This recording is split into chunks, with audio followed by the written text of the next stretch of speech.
দেখবেন গরিব মানুষের জানা যায় কেউ তেমন কিনা যায় না। গরিব মানুষ তো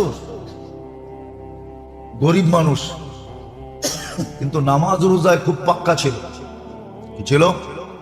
ওরাই বলতেছে দিনদারিতে খুব পাক্কা ছিল, কিন্তু সমাজের একবারে গরিব মানুষ তো, এই জন্য কেউ আসার প্রয়োজন মনে করে নাই। শুধু আত্মীয়, আপন থেকে আপন আত্মীয়রাই আসছে, আর কেউ আসে নাই। বলে চলে গেল। দ্বিতীয়টা বিক্রির জন্য আমি অপেক্ষা করলাম, দ্বিতীয়টায় আসলো।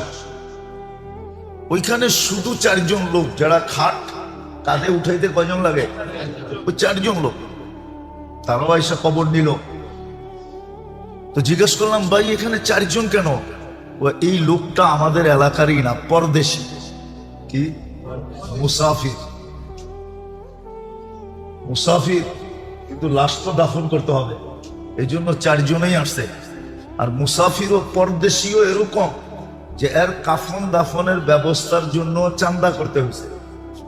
আমরা কিন্তু চান্দার মাধ্যমে তোমার থেকে কবর নিলাম, এই জন্য কেউ আর আসার প্রয়োজন মনে করে না। আমাদের 4 জনকেই পাঠায় দিয়েছে।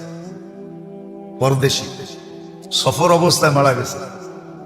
আর সফর অবস্থায় মউত মুসলমানের জন্য শাহাদতের মউত।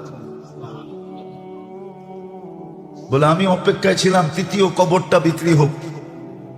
বলে তৃতীয়টার সময় যখন দেখলাম, তো দেখলাম যে লোক আর লোকে লোকারণ্য একটা লাশ নিয়ে আসতেছে। লোকে লোকারণ্য, লোকে লোকারণ্য। ওই যার জায়গা দেখাইছে এতটুক, কতটুক? এতটুক। তো আমি জিজ্ঞেস করলাম, ওটা মহিলার লাশ ছিল। জিজ্ঞেস করলাম উনি কে? ও আমাদের এলাকার সম্ভ্রান্ত ব্যক্তির স্ত্রী।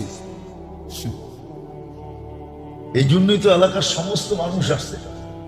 এলাকার কি সম্ভ্রান্ত ব্যক্তি, এই জন্যই তো সবাই ভাঙ্গা পড়ছে, এত লোক। কিন্তু আমি মনে মনে ভাবতেছিলাম, জিজ্ঞাসা করলাম এক আমল কিরকম ছিল?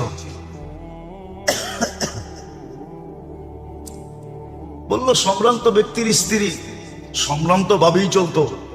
কি কি সম্ভ্রান্ত ভাবে চলা বোঝেন না? মনে হয় বোঝেন না। কি কি বোঝেন? যেমন আজকে সম্ভ্রান্তরা চলে, এরকমই চলে, ঠিক না? এটাকেই ফ্যাশন মনে করে, এটাকেই কি মনে করে? খোলা। ভিডিওটি ভালো লাগলে লাইক, কমেন্ট, শেয়ার করতে ভুলবেন না। সাবস্ক্রাইব করে বেল আইকন বাজিয়ে পাশে থাকবেন। ধন্যবাদ।